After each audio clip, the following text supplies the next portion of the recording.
Midjourney dans sa nouvelle version, la V5, va littéralement changer les images que nous allons rencontrer lors des futures semaines et mois sur Internet. Deux options, soit vous prenez le train en marche, soit vous le regardez passer. Avant toute chose, je vous invite à aller voir la vidéo, si vous parlez anglais, de The AI Advantage. On va récupérer pour cette vidéo 2 prompts qu'il a lui-même créés et qu'on va adapter. Vous allez voir qu'on va pas faire que ça. Mais voilà, je tenais à faire un shout-out au début de cette vidéo. Sa chaîne est super, allez le suivre. Vous le savez sûrement déjà si vous avez regardé ma dernière vidéo qui présente GPT-4 lors de l'annonce qui a été faite directement par OpenAI. Mais GPT-4 apporte pas mal de nouveautés au sein de son utilisation. Et la première d'entre elles, c'est le nombre de paramètres importants qui a été multiplié au minimum par 2. Donc on va pouvoir vraiment contextualiser le modèle. Globalement, le modèle comprend bien mieux ce qu'on lui dit que GPT 3.5, le modèle juste avant. Donc ce qu'on va faire dans un premier temps, très logiquement, on va tout simplement aller lui balancer la documentation de Midjourney, puisque c'est sur Midjourney qu'on va essayer de lui faire concevoir des prompts intéressants et pertinents.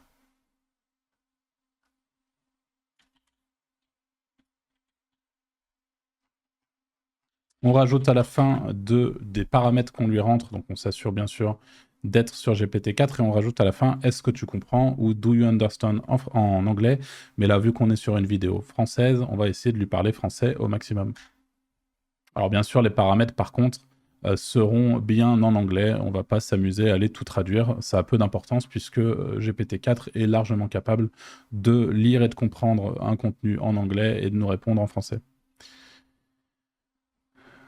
Ok.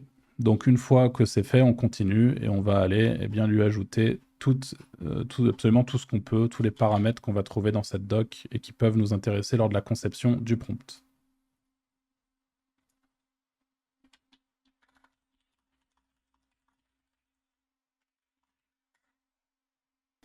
Le problème de GPT-4, vous l'avez sans doute remarqué si vous commencez à utiliser le modèle, c'est qu'il est beaucoup plus lent que son prédécesseur, pour le moment en tout cas. Vraiment beaucoup plus lent, c'est l'un des gros points faibles du modèle d'ailleurs. Mais une fois qu'il aura fini de nous expliquer qu'il a bien compris et de nous décrire ce qu'il a compris, on va pouvoir lui envoyer le reste. Et là, on est du coup sur la fin des différents paramètres. Si vraiment vous voulez aller dans le détail, vous pouvez aller à chaque fois chercher dans les versions upscaler, en fait pour s'assurer que le modèle GPT-4 ait bien compris l'entièreté de tout ce que recommande de faire la doc de Midjourney pour faire des prompts efficaces et avoir les rendus les plus efficaces possibles eux aussi.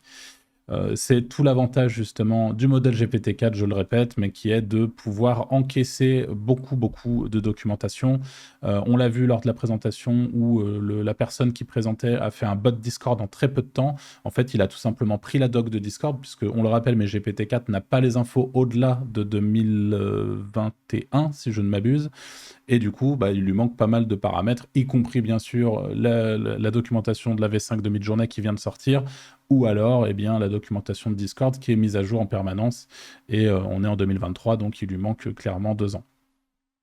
Une fois qu'on a contextualisé le modèle, on va tout simplement aller récupérer les prompts de notre ami ici, donc qui sont en anglais également, mais Act as a Stable Diffusion Photography Prompt Generator that accept visual description. On va tout simplement aller traduire le prompt pour qu'on s'assure que tout le monde le comprenne. Mais ici, donc agir comme un générateur stable d'incitation à la photographie de diffusion, donc de Stable Diffusion, il le traduit mal, mais on s'en fiche, qui accepte une description visuelle et produit un paragraphe détaillé que je peux copier dans mon modèle de diffusion. Donc sur pas sur Stable Diffusion, sur Midjourney, y compris la description de l'objectif Zeiss exact que vous pouvez utiliser, et le plus important encore, une description détaillée de l'éclairage volumétrique. Rédigez-moi maintenant une description visuelle claire et concise en langage naturel de ce qui suit, et là on décrit ce qu'on veut générer. Alors je tiens juste à le dire ici, Zeiss c'est visiblement une marque d'objectif, vous n'êtes pas obligé de laisser Zeiss, c'est tout simplement le créateur de la chaîne de AI Advantage qui lui préfère les objectifs Zeiss, c'est un gros fan de ces objectifs-là. Moi, dans mon cas, je n'y connais pas grand-chose en photographie, donc je vais laisser son choix d'objectif, mais ça pourrait être à peu près n'importe quoi. Et vous pouvez d'ailleurs, en fait, ce qui est assez important lors de la conception de prompt, en fait, il faut être pas trop mauvais en photographie si vous voulez arriver à des bons résultats. Même si GPT-4 va vous permettre de faire des prompts assez complexes, l'objectif, ça va être, eh bien, justement, d'aller chercher des objectifs photographiques, d'aller voir ce qui vous plaît, d'aller voir les angles qui vous plaisent, etc. Pour les photographes parmi vous, vous allez sans doute y voir beaucoup plus clair que moi, mais c'est ce qui va faire que la photo va ressembler à quelque chose ou à complètement autre chose. Il prend l'exemple à la fin de sa vidéo d'ailleurs, il reproduit un bateau dans une bouteille avec Midjourney, et à la fin, en fait, il met un objectif qui fait vraiment un gros plan sur la photo, donc sur Midjourney, ce qui lui permet d'avoir vraiment un gros plan sur le bateau, etc. Enfin, c'est important de jouer avec tous ces paramètres-là. Et on va du coup aller copier ce prompt en français qui vous aidera peut-être eh bien, à mieux comprendre de quoi il s'agit. Donc, on a simplement pris son prompt et on l'a copié. Et là, on va aller, eh bien, hop, juste ici, lui dire, donc rédigez-moi une description visuelle claire et concise, langage naturel de ce qui suit. Hop, et là, on va aller taper un pêcheur à la mouche. Alors, vous le savez, hein, c'est une thématique récurrente de la maison, de la chaîne Impact IM. Pourtant, je ne fais pas de pêche à la mouche, mais ça fait partie de nos exemples récurrents. Et là, on va le laisser, du coup, eh bien, agir et nous créer le fameux prompt.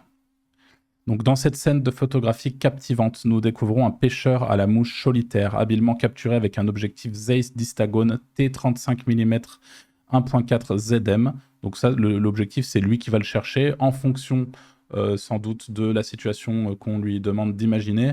Il va aller chercher un objectif spécifique, donc GPT-4 bien sûr, toujours de la marque Zeiss, comme je vous l'ai dit bien sûr, avec la netteté exceptionnelle de l'image, mettent en valeur la dextérité du pêcheur et la beauté naturelle qui l'entoure. L'éclairage volumétrique joue un rôle essentiel dans cette composition, avec des rayons de lumière perçant à travers les feuillages denses et créant une atmosphère presque magique.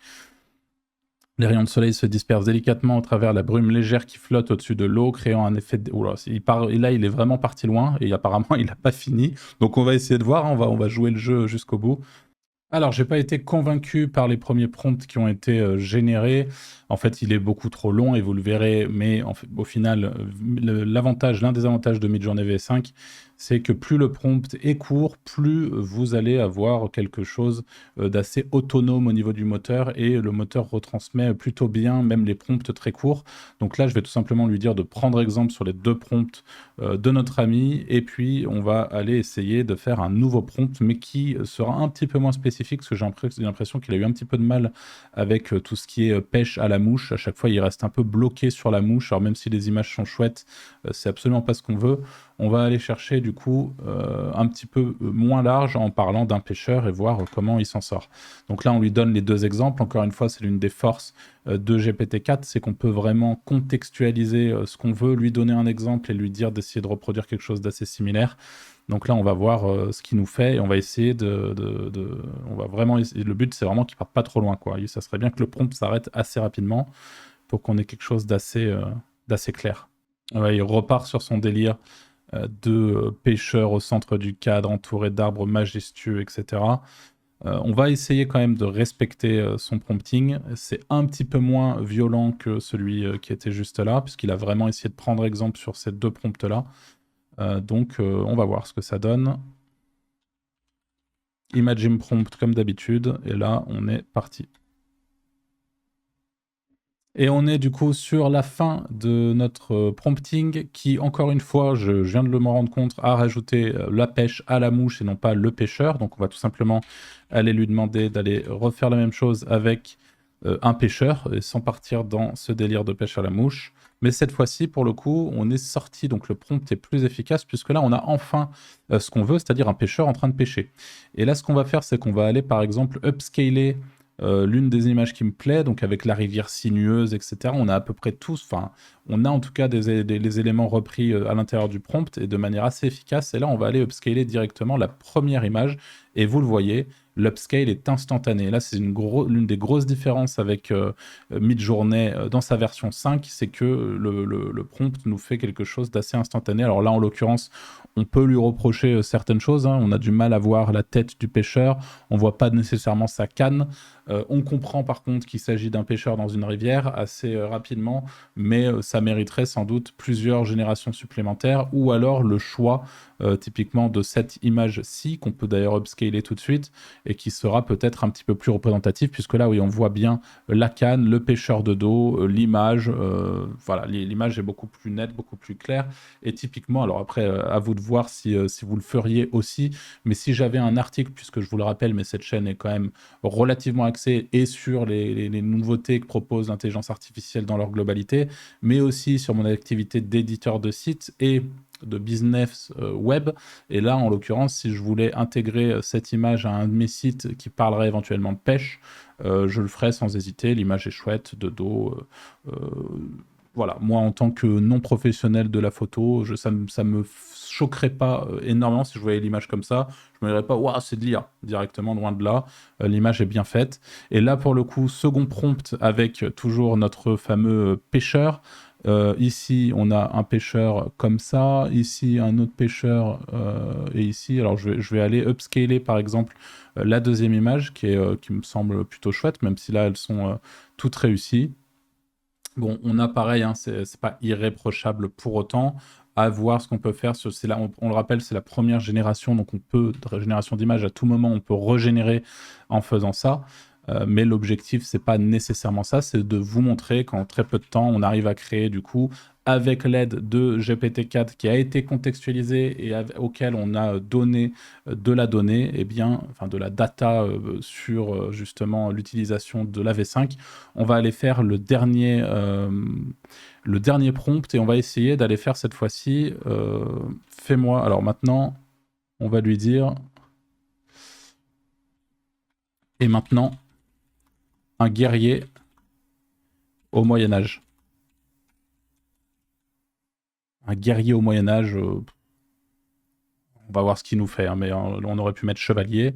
Ok, alors pour les résultats du prompt, j'ai pas du tout été convaincu par l'histoire du guerrier intrépide du Moyen-Âge, puisqu'il me sort, en fait, il a absolument pas compris le prompt et il nous a sorti des choses bien différentes, mais qui n'allaient pas du tout. Donc j'ai refait plus ou moins le même prompt, toujours généré par GPT-4, mais avec un chevalier courageux du Moyen-Âge. Et là, pour le coup, il nous a proposé quelque chose d'assez intéressant, avec des belles images, des beaux visages, quelque chose de très réaliste, qu'on peut, encore une fois, upscale très rapidement en faisant par exemple un upscale du 3, et on a du coup notre image qui est utilisable rapidement sur un site, ou peu importe où est-ce que vous voulez la mettre, mais on a une belle image qui vient d'être générée et qui me convient beaucoup plus. Maintenant, dans la dernière utilité d'exemple de cette vidéo, vous l'avez sans doute suivi puisque j'ai fait une vidéo sur comment remplacer complètement les bases d'images payantes par des images complètement uniques issues de ces bases d'images payantes ou non d'ailleurs, parce qu'on a aussi beaucoup de bases d'images gratuites, libres de droit. Donc là, on va prendre cette image libre de droit et on va aller tout simplement donc copier le lien, l'ajouter au sein du prompt. Donc on fait un imagine prompt et on va juste derrière un bureau, et on va juste rajouter un bureau, voilà. Et on va lui dire, à partir de ça, un bureau en V5, puisqu'on est toujours sur la version 5 de Midjourney, crée-moi une alternative d'image. Je vais vous montrer tout de suite ce qui m'avait créé sur la version 4 de Midjourney, qui ne sera pas nécessairement bien différente d'ailleurs. On voit toutes les petites images que j'ai dû créer pour mes propres sites en édition. Et quand on monte ici... alors la fameuse image de pêcheur, vous voyez que là il arrivait déjà à reproduire des images de pêcheurs assez intéressantes. Et voilà, on a ici par exemple le type d'image qu'il était capable de refaire à partir de l'image que je lui avais donnée, qui se trouve, qui est exactement la même, hein, qui est celle-ci. Il avait proposé plusieurs images de bureau comme ça, j'avais choisi celle-ci en l'occurrence, mais c'était déjà pas mal du tout. Là, on va voir ce qu'il nous propose dans la version 5 de Midjourney. Alors une fois de plus, je pense que le prompt n'est pas assez précis puisque voilà ce qui m'a été proposé. On lui a dit un bureau dans le prompt. On a beau avoir donné un exemple de bureau à Midjourney dans sa version 5.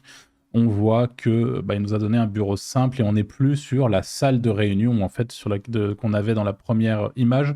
Donc j'ai tout simplement régénéré à partir de la même image avec un deuxième prompt où cette fois-ci je lui parle d'une salle de réunion et on va voir le résultat. Et ça y est, on a nos différentes salles de réunion, donc on est déjà sur quelque chose d'un petit peu plus convaincant. On est là sur, on dirait, une salle de réunion, une espèce de conseil de classe.